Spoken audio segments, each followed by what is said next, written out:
Hello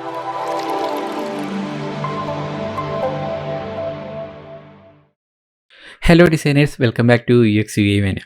നമുക്കെല്ലാവർക്കും അറിയാം, നമ്മുടെ ഈ ഒരു ചാനലിലൂടെ ഡിസൈനേഴ്സിന് ആവശ്യമായിട്ടുള്ള കുറച്ച് ട്യൂട്ടോറിയൽസുകൾ അപ്ലോഡ് ചെയ്യുക എന്നുള്ളത് മാത്രമല്ല, മറിച്ച് ഒരുപാട് സുഹൃത്തുക്കളെ നമ്മുടെ ഡിസൈൻ ഇൻഡസ്ട്രിയിലേക്ക് കൊണ്ടുവരിക. ഡിസൈൻ ഇൻഡസ്ട്രിയിൽ നിൽക്കുന്ന സുഹൃത്തുക്കൾക്ക് എന്തെങ്കിലും തരത്തിലുള്ള മെൻ്റൽ ബ്ലോക്കോ മറ്റൊക്കെ ഉള്ളപ്പോൾ നമുക്ക് അവർക്ക് കുറച്ചുകൂടെ മോട്ടിവേഷൻ കൊടുത്തുകൊണ്ട് അവരെ ഒരു നെക്സ്റ്റ് ലെവലിലേക്ക് പോകാൻ വേണ്ടി ഹെൽപ്പ് ചെയ്യുക എന്നൊക്കെയുള്ള കുറച്ച് കാര്യങ്ങളും കൂടെ ഈ ഒരു ചാനലിൻ്റെ പിന്നിൽ ഒളിഞ്ഞിടപ്പുണ്ട്. അപ്പോൾ എന്തുകൊണ്ടാണ് അങ്ങനെ ഒരു കാര്യം ഇപ്പോൾ പറഞ്ഞത് എന്ന് ചോദിച്ചു കഴിഞ്ഞ് കഴിഞ്ഞാൽ, ഒരുപാട് സുഹൃത്തുക്കൾ നമ്മുടെ ഇൻസ്റ്റാഗ്രാമിൽ വന്ന് ചാറ്റ് ചെയ്യുമ്പോൾ ഡിസൈനിങ് പശ്ചാത്തലമില്ലാത്ത അല്ലെങ്കിൽ ഡിസൈനേഴ്സ് ആയിട്ടല്ലാത്ത കുറേ ആൾക്കാർ വന്ന് ചാറ്റ് ചെയ്യാറുണ്ട്. അപ്പോൾ അവരൊക്കെ വന്ന് പറയുന്ന കാര്യങ്ങളിൽ വളരെ പ്രധാനപ്പെട്ട ഒരു പ്രശ്നം അവർ പറയുന്നതെന്ന് വെച്ച് കഴിഞ്ഞാൽ, എനിക്ക് ഡിസൈനിങ് ഇൻഡസ്ട്രി വളരെ ഇഷ്ടമാണ്, ഒരുപാട് കണ്ടും കേട്ടും വായിച്ചും ഒക്കെ മനസ്സിലാക്കിയിട്ടുണ്ട്, ഒരുപാട് സുഹൃത്തുക്കൾ പറഞ്ഞു കേട്ടിട്ടുണ്ട്, വളരെ നല്ലൊരു ഹൈലി പെയ്ഡ് ആയിട്ടുള്ള നല്ലൊരു പ്രൊഫഷനാണ്. പക്ഷേ ഈ ഒരു ഫീൽഡിലേക്ക് വരാൻ മടിക്കുന്നത് എന്താണെന്ന് ചോദിച്ചു കഴിഞ്ഞാൽ, എനിക്ക് ക്രിയേറ്റിവിറ്റി വലുതായിട്ടില്ല, അല്ലെങ്കിൽ ക്രിയേറ്റീവായിട്ട് ചിന്തിക്കാനുള്ള കഴിവില്ല. ആ ഒരു ക്രിയേറ്റീവായിട്ടുള്ള ആ ഒരു തോട്ട് പ്രോസസ്സ് ഇല്ലാത്തതുകൊണ്ട് തന്നെ ഡിസൈനറായി കഴിഞ്ഞാൽ ചിലപ്പോൾ എനിക്ക് ശോഭിക്കുമോ എന്നുള്ള ഒരു പേടി ഉണ്ട്.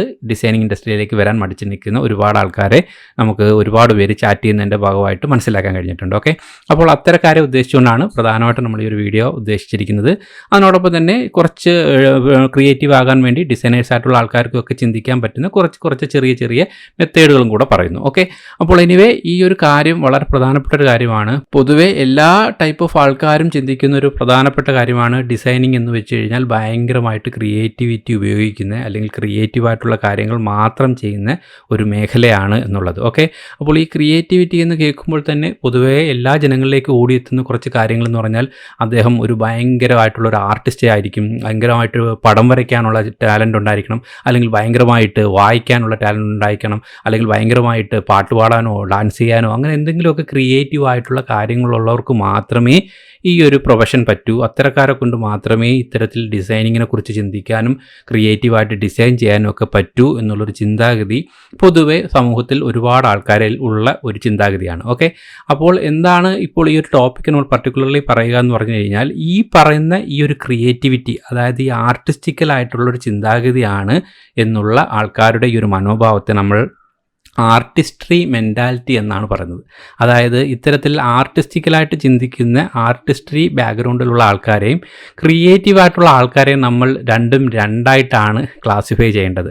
അപ്പോൾ പല ആൾക്കാരും ഇത് രണ്ടും ഒന്നാണെന്ന് ചിന്തിക്കുകയും ഇത് ഒരു പ്രത്യേക വിഭാഗക്കാർക്ക് മാത്രമുള്ള കാര്യമാണെന്ന് ചിന്തിച്ചുകൊണ്ട് ഇത്രയും ടോപ്പായിട്ടുള്ള ഒരു ഡൊമൈനിലേക്ക്, ഇത്രയും ജോലി സാധ്യതയുള്ള ഒരു മേഖലയിലേക്ക് വരാൻ പല ആളുകളും ഇതിൽ നിന്നിങ്ങനെ വിട്ടു നിൽക്കുന്നതായിട്ട് കാണുന്നുണ്ട്. ഓക്കെ, അപ്പോൾ ഈ ഡിസൈനിങ് ഇൻഡസ്ട്രിയിലേക്ക് വന്നു കഴിഞ്ഞാൽ നമുക്കെല്ലാവർക്കും അറിയാം, പ്രത്യേകിച്ചും UI/UX ഡിസൈനിങ് ഇൻഡസ്ട്രിയിലൊക്കെ തന്നെ ലോകമെമ്പാടും ഇപ്പോൾ ഒരുപാട് ഓപ്പർച്യൂണിറ്റീസുകളും വളരെ ഹൈലി പെയ്ഡ് ആയിട്ടുള്ള ജോലികളും അവസരങ്ങളും ഉള്ള ഒരു കാലഘട്ടത്തിലും ഈ ക്രിയേറ്റിവിറ്റി എന്ന് പറയുന്ന ഒരൊറ്റ വാക്കിൽ പിടിച്ചുകൊണ്ട് ഇതിൽ നിന്നും ബാക്ക് അടിച്ച് നിൽക്കുന്ന ആൾക്കാർ ശ്രദ്ധിക്കുക.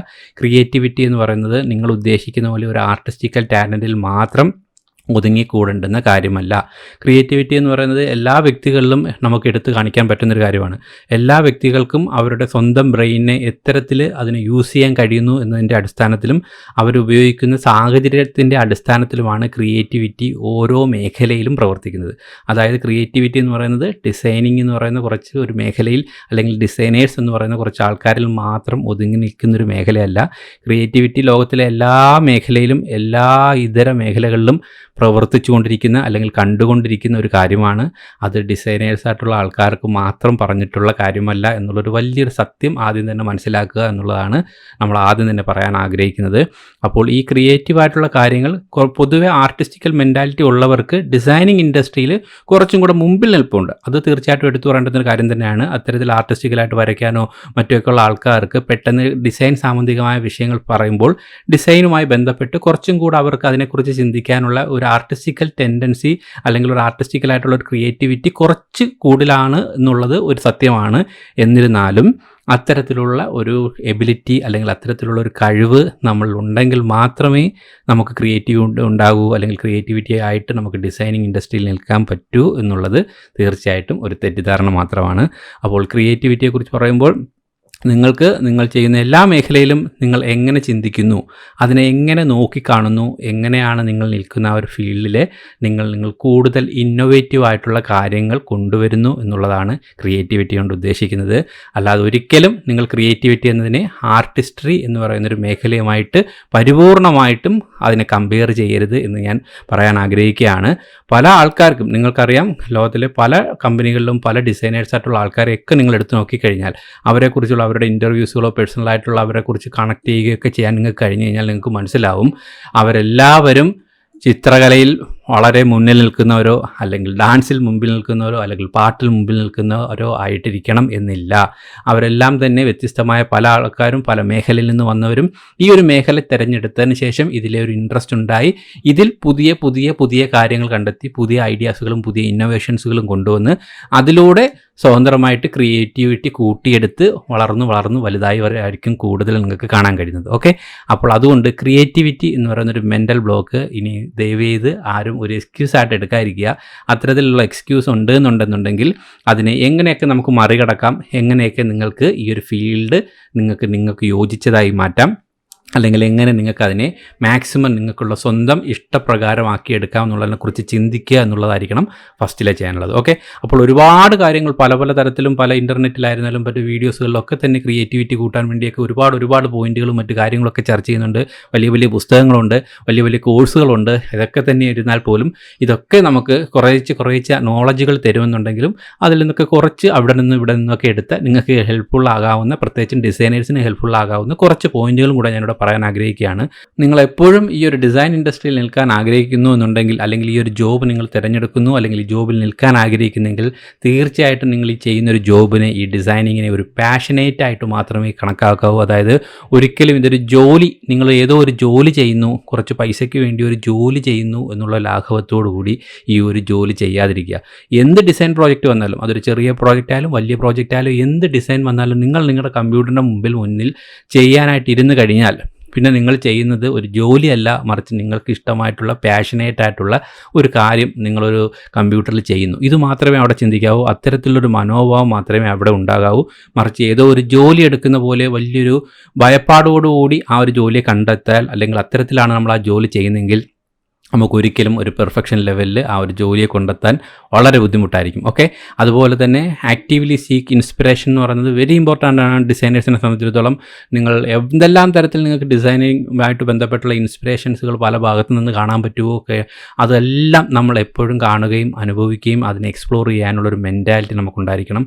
അത് എവിടെ നിന്നായിരുന്നാലും, അതിപ്പോൾ നമ്മുടെ വെബ്സൈറ്റിൽ നിന്നോ മറ്റുള്ള ഇതര ഭാഗങ്ങളിൽ നിന്നോ ഒക്കെ തന്നെ നമുക്ക് ഒരുപാട് ഇൻസ്പിറേഷൻസുകൾ കിട്ടാനുണ്ട്. മറ്റുള്ളവരുടെ ഡ്രോയിങ്ങിൽ നിന്ന്, മറ്റുള്ളവരുടെ ഫോട്ടോഗ്രാഫിൽ നിന്ന്, അങ്ങനെ പല കാര്യങ്ങളിൽ നിന്നായിരിക്കും നമുക്ക് ഇൻസ്പിറേഷൻസുകൾ കിട്ടുന്നത്. ആ ഇൻസ്പിറേഷൻസുകളായിരിക്കും നമ്മുടെ ഡിസൈനിങ്ങിൽ കൊണ്ട് നമ്മൾ ചെയ്യുമ്പോൾ നമ്മുടെ ഒരു ടാലൻ്റായിട്ട് നമ്മൾ ഇൻപുട്ട് ചെയ്യുന്നത്. അപ്പോൾ ഇൻസ്പിറേഷൻ എപ്പോഴും എവിടെ നിന്നൊക്കെ കാണുന്നോ അതെല്ലാം നിങ്ങൾ കാണാനും കേൾക്കാനും മനസ്സിലാക്കാനുള്ള ഒരു ആക്റ്റീവായിട്ടുള്ള ഒരു മെൻറ്റാലിറ്റി വളരെ ഇമ്പോർട്ടൻ്റ് ആണ്. അതുപോലെ തന്നെ ഒബ്സർവേഷൻ എന്ന് പറയുന്നത് നമുക്കറിയാം, ഏതൊരു കലാഫീൽഡ് എടുത്ത് നോക്കിയിരുന്നാലും നമുക്ക് ഒബ്സർവേഷൻ എന്ന് പറയുന്നത് വളരെ പ്രധാനപ്പെട്ട കാര്യമാണ്. ഏതൊരു കാര്യത്തിലേക്കും നമുക്ക് നോക്കാനും അത് മനസ്സിലാക്കാനും അതിലേക്ക് ഇറങ്ങിച്ചെല്ലാനും കഴിഞ്ഞാൽ ഒരുപാട് കാര്യങ്ങൾ നമുക്ക് അതിൽ നിന്ന് പഠിക്കാനുണ്ട്. ആ പഠിക്കുന്ന കാര്യങ്ങൾ തന്നെയാണ് നമ്മൾ ചെയ്യുന്ന പ്രവൃത്തിയെ കൂടുതൽ ക്രിയേറ്റീവാക്കി മാറ്റുന്നത്. അത് ഡിസൈനിങ്ങിൽ മാത്രമല്ല മറ്റേത് ഫീൽഡിലായിരുന്നാലും ഈ ഒരു ഒബ്സർവേഷൻ മെൻറ്റാലിറ്റി നമ്മളെ ഒരുപാട് ഇങ്ങനെ മുന്നോട്ട് പോകാൻ വേണ്ടി സഹായിക്കും. ഓക്കെ, അതേപോലെ തന്നെ വളരെ ഇമ്പോർട്ടൻ്റ് ആണ് സ്റ്റേ ക്യൂരിയസ് എന്ന് പറയുന്നത്. അതായത് ക്യൂരിയസ് ആയിട്ട് ഇരിക്കുക എന്ന് പറഞ്ഞു കഴിഞ്ഞാൽ, നിങ്ങൾക്ക് ഏതെങ്കിലും ഒരു പ്രോജക്റ്റിനെ കുറിച്ച് അല്ലെങ്കിൽ ഡിസൈനിനെ കുറിച്ച് നിങ്ങൾ ചിന്തിക്കുമ്പോൾ അതിൻ്റെ എൻ്റെ ഫ്ലോയെക്കുറിച്ച്, അതിൻ്റെ മൊത്തത്തിലുള്ള ഒരു ഫ്ലോയെക്കുറിച്ച് നിങ്ങൾക്ക് അതിലേക്ക് ഇറങ്ങിച്ചെന്ന് മനസ്സിലാക്കാൻ കഴിയേണ്ടതുണ്ട്. അതിനെക്കുറിച്ച് എന്തായിരിക്കും നെക്സ്റ്റ്, അതിൽ നിന്ന് എങ്ങോട്ടാണ് പോകുന്നത്, നമ്മൾ ചെയ്യുന്ന ഡിസൈൻസുകൾ ഇനി എങ്ങോട്ടാണ് പ്രവർത്തിക്കേണ്ടത്, അത് ആരിലാണ് അത് പ്രവർത്തിക്കേണ്ടത്, ഏതാണ് അതിൻ്റെ യൂസേഴ്സ്, ഇങ്ങനെ ഓരോ കാര്യങ്ങൾ അതിലേക്ക് ഇറങ്ങിച്ചെന്ന് ക്യൂരിയസ് ആയിട്ട് അതിനെ കാണാൻ കഴിയുക എന്ന് പറയുന്നത് ഒരു ഡിസൈനറെ സംബന്ധിച്ചിടത്തോളം വളരെ എടുത്തു പറയേണ്ടുന്ന ഒരു വളരെ പ്രധാനപ്പെട്ട പോയിൻ്റാണ്. അത് അദ്ദേഹത്തിൻ്റെ ക്രിയേറ്റിവിറ്റിയെ ഓട്ടോമാറ്റിക്കായിട്ട് വളർത്തിക്കൊണ്ടേയിരിക്കും. ഓക്കെ, അതുപോലെ തന്നെ ഓൾവേസ് സീക്ക് ഫീഡ്ബാക്ക്. നിങ്ങൾ ചെയ്യുന്ന ഡിസൈൻസുകളെല്ലാം എല്ലാം തന്നെ നിങ്ങൾ ചെയ്യാൻ പോകുന്ന കാര്യങ്ങളെല്ലാം തന്നെ നിങ്ങൾക്ക് മറ്റുള്ളവരിൽ നിന്നും ഫീഡ്ബാക്ക് കിട്ടേണ്ടുന്നത് വളരെ ഇമ്പോർട്ടൻ്റ് ആണ്. അതായത് നിങ്ങളിപ്പോൾ ഒരു വെബ്സൈറ്റോ ഒരു മൊബൈൽ ആപ്ലിക്കേഷനോ എന്തെങ്കിലും ഒരു ഡിസൈൻ നിങ്ങൾ ചെയ്യുന്നു എന്ന് പറഞ്ഞു കഴിഞ്ഞാൽ അത് ഉപയോഗിക്കുന്ന യൂസേഴ്സിൽ നിന്നും അല്ലെങ്കിൽ അത് ചെയ്യാൻ നമ്മളോടൊപ്പം നിൽക്കുന്ന മറ്റുള്ള സുഹൃത്തുക്കളിൽ നിന്നും ഒക്കെ തന്നെ നമ്മൾ ചെയ്യുന്ന പ്രോജക്ട്സുകളിലെയും നമ്മൾ ചെയ്യുന്ന ഡിസൈൻസിൻ്റെ എല്ലാം ഫീഡ്ബാക്ക് കളക്ട് ചെയ്യുക. അതായത് മറ്റുള്ളവർ എന്താണ് അതിനെക്കുറിച്ച് ചിന്തിക്കുന്നത്, അവരെങ്ങനെയാണ് അതിനെ ആ ഒരു പ്രോഡക്റ്റിനെ നമ്മുടെ ഡിസൈനെ നോക്കിക്കാണുന്നത്, എങ്ങനെയാണ് ആ ഡിസൈൻസ് അവരുടെ കണ്ണിലൂടെ നോക്കുമ്പോൾ അവർക്ക് എന്തൊക്കെയാണ് അവർക്ക് ഫീൽ ചെയ്യുന്നത്, ഇതെല്ലാം തന്നെ അവരുടെ ഫീഡ്ബാക്കുകൾ നമുക്ക് നല്ലതും ചീത്തയും എല്ലാം നമ്മളെ കൂടുതൽ അതിനെക്കുറിച്ച് ചിന്തിപ്പിക്കാനും അതിലേക്ക് കൂടുതൽ ഇറങ്ങിച്ചെല്ലാനും ആ ഒരു ഡിസൈൻ പ്രോജക്റ്റിനെ മെച്ചപ്പെടുത്താനും ഒക്കെ സഹായിക്കും. അത് ഓട്ടോമാറ്റിക്കലി നമ്മുടെ ക്രിയേറ്റിവിറ്റിയും വളർത്തിക്കൊണ്ടേയിരിക്കും. ഓക്കെ, അതുപോലെ തന്നെ ഈ ഡിസൈനിങ് ഇൻഡസ്ട്രിയിൽ നിൽക്കുന്ന പല ആൾക്കാരോടും പറയാനുള്ള വളരെ പ്രധാനപ്പെട്ട ഒരു പോയിൻ്റാണ് ടേക്ക് ബ്രേക്സ് എന്ന് പറയുന്നത്. അതായത് ഡിസൈനിങ് ഇൻഡസ്ട്രിയിൽ ശ്രദ്ധിക്കുക, നമ്മളൊരു ഡിസൈൻ ചെയ്യുന്ന പ്രോജക്റ്റ് ചെയ്യുമ്പോൾ നമുക്ക് മെൻ്റലി നമ്മുടെ ഒരു സിറ്റുവേഷൻ, ഒരു മെൻ്റൽ സിറ്റുവേഷൻ എന്ന് പറയുന്നത് വളരെ പ്രധാനപ്പെട്ട ഒരു സംഭവമാണ്. അപ്പോൾ പല സ്ഥാപനങ്ങളിലും വളരെ അടച്ചിട്ട് വർക്ക് ചെയ്യുന്നൊരു മെൻറ്റാലിറ്റി, അതായത് ഒരു പ്രോജക്റ്റിൽ ഇരുന്ന് കഴിഞ്ഞാൽ അത് തീരുന്നവരെ കണ്ടിന്യൂസ് ഇരുന്ന് പ്രോജക്റ്റ് ചെയ്യുക, അവർ വളരെ മെൻ്റലി സഫോക്കേറ്റഡ് ആയിട്ട് ഇരുന്ന് ജോലി ചെയ്യുന്ന ഒരു അവസ്ഥയൊക്കെ കാണാറുണ്ട്.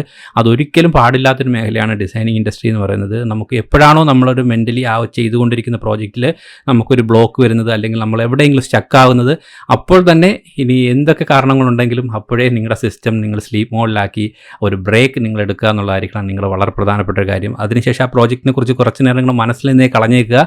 നിങ്ങൾ ചെയ്തുകൊണ്ടിരിക്കുന്നത് എന്താണെന്ന് പോലും നിങ്ങൾ ചിന്തിക്കേണ്ട. നിങ്ങൾക്ക് ഇഷ്ടമായിട്ടുള്ള മറ്റുള്ള എന്തെങ്കിലും പുറത്തു പോവുകയോ അല്ലെങ്കിൽ മറ്റ് ഫ്രണ്ട്സിനെ കാണാൻ പോവുകയോ അല്ലെങ്കിൽ എവിടെയെങ്കിലും ഒരു ജ്യൂസ് കഴിക്കുകയോ മറ്റെന്തെങ്കിലും നിങ്ങൾക്ക് മറ്റെന്തെങ്കിലും ആക്ടിവിറ്റീസിൽ ഏർപ്പെട്ടുകൊണ്ട് ആ പ്രോജക്റ്റിനെ കുറിച്ച് നിങ്ങൾക്കൊരു നല്ല ബ്രേക്ക് എടുക്കാൻ കഴിയണം. കാരണം ആ ബ്രേക്കിന് ശേഷം തിങ്ക് ചെയ്താൽ മാത്രമേ നിങ്ങൾക്ക് നിങ്ങൾ ചെയ്തുകൊണ്ടിരിക്കുന്ന ഡിസൈനിനെ നെക്സ്റ്റ് ലെവലിലേക്ക് മാറ്റിവിടാൻ പറ്റൂ. അതുകൊണ്ട് ഈ ഒരു ടേക്ക് ബ്രേക്സ് എന്ന് പറയുന്നത് ഡിസൈനേഴ്സിനെ സംബന്ധിച്ചിടത്തോളം വളരെ പ്രധാനപ്പെട്ട ഒരു കാര്യമാണ്. അത് അവരുടെ ക്രിയേറ്റിവിറ്റിയും അവരുടെ ഡിസൈൻ പ്രോജക്റ്റിനെ മുന്നോട്ട് കൊണ്ടുപോകാനും ഒക്കെ തന്നെ ഭയങ്കരമായിട്ട് ഹെൽപ്പ് ചെയ്യുന്നൊരു കാര്യമാണ് ബ്രേക്ക് എന്ന് പറയുന്നത്. അതുകൊണ്ട് എവിടെയും നമ്മൾ മെൻ്റലി സ്റ്റക്കാവാതിരിക്കാൻ മാക്സിമം ശ്രദ്ധിക്കുക. എവിടെ അത്തരത്തിലൊരു സാഹചര്യം നിങ്ങൾക്കുണ്ടാകുന്നു അവിടെ ഒരു ബ്രേക്ക് എടുത്തുകൊണ്ട് അതിന് വീണ്ടും റിഫ്രഷ്ഡ് ആയിട്ട് വീണ്ടും മുന്നോട്ട് പോകാൻ കഴിയണം. ഓക്കെ, അതുപോലെ തന്നെ നമ്മുടെ മെൻ്റൽ ബ്ലോക്ക് ഉണ്ടാക്കുന്ന ക്രിയേറ്റിവിറ്റിയെ തടഞ്ഞു നിർത്തുന്ന ഏറ്റവും വലിയൊരു വില്ലനാണ് നമ്മുടെ മറ്റുള്ള ഡിസൈനേഴ്സുമായിട്ട് നമ്മളെ കമ്പയർ ചെയ്യുന്ന ഒരു മെൻറ്റാലിറ്റി. അതായത് ഒരിക്കലും നമ്മൾ never compare with other designers എന്നാണ് പറയുന്നത്. അപ്പോൾ ഒരുപാട് ആൾക്കാർ നേരിടുന്നൊരു പ്രശ്നമാണ് മറ്റുള്ള ഡിസൈനേഴ്സുമായിട്ട് സ്വന്തം കമ്പയർ ചെയ്തുകൊണ്ട് സ്വന്തം കഴിവുകളെ താഴേക്ക് കൊണ്ടുപോകുന്നൊരവസ്ഥ. അപ്പോൾ ഒരിക്കലും അത്തരത്തിലുള്ള നെഗറ്റീവ് എബിലിറ്റി ഉണ്ടാക്കാതിരിക്കാനും കൂടെ എല്ലാ ഡിസൈനേഴ്സും ശ്രദ്ധിക്കണം. അപ്പോൾ ഡിസൈനേഴ്സായിട്ട് നിൽക്കുന്ന ആൾക്കാർ ഇത്തരം കാര്യങ്ങൾ കൂടുതൽ ശ്രദ്ധിക്കേണ്ടതുണ്ട്. അതുപോലെ ഡിസൈനിങ് ഇൻഡസ്ട്രിയിൽ വരാൻ നിൽക്കുന്ന ആൾക്കാർക്കും ഈ പറഞ്ഞ പോയിന്റുകൾ ഒരു തരത്തിൽ അല്ലെങ്കിൽ മറ്റൊരു തരത്തിൽ അവർക്ക് ഈ മേഖലയിലേക്ക് കൊണ്ടുവരാനും ഹെൽപ്പാകും.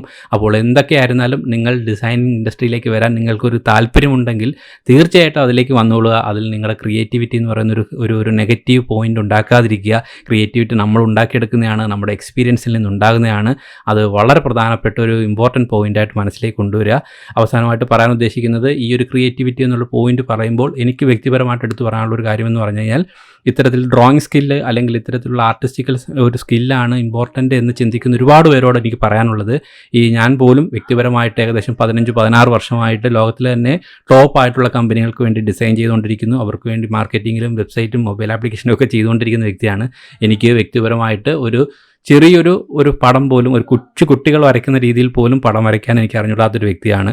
ഒരു പേനയും പേപ്പറും തന്നു കഴിഞ്ഞാൽ വ്യക്തിപരമായിട്ട് എനിക്കൊരു സ്വന്തമായിട്ടൊരു ചെറിയ ഒരു പടം പോലും വരയ്ക്കാൻ കഴിവില്ലാത്തൊരു വ്യക്തിയാണ്. അപ്പോൾ അതെന്തുകൊണ്ട് ഞാൻ പറഞ്ഞു എന്ന് ചോദിച്ചു കഴിഞ്ഞാൽ അതുകൊണ്ട് എനിക്ക് ഇത്രയും വർഷം ഇൻഡസ്ട്രിയിൽ നിൽക്കാനും ഇത്തരത്തിലുള്ള വൻകിട കമ്പനികളുടെ ഭാഗമാകാനും വൻകിട ലോകത്തിലെ ഇൻ്റർനാഷണൽ പ്രോജക്റ്റുകളുടെ ഭാഗമാകാനും കഴിഞ്ഞുവെങ്കിൽ നിങ്ങൾക്ക് തീർച്ചയായിട്ട് ഇത് കാണുന്ന ഓരോ വ്യക്തികളായ നിങ്ങൾക്കും സാധിക്കും എന്നുള്ളൊരു പോസിറ്റീവ് എനർജിയാണ് എനിക്ക് അവസാനമായിട്ട് പറയാനുള്ളതും തരാനുള്ളതും.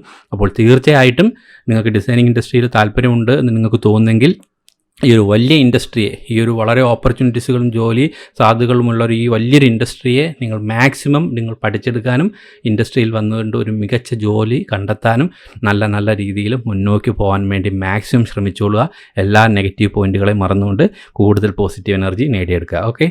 അപ്പോൾ ഡിസൈനേഴ്സ്, അപ്പോൾ ഡിസൈനേഴ്സ് ആയവർക്കും ഡിസൈനേഴ്സ് ആകാൻ ആഗ്രഹിക്കുന്നവർക്കൊക്കെ തന്നെ ഈ വീഡിയോസ് മാക്സിമം ഹെൽപ്ഫുള്ളാകട്ടെ.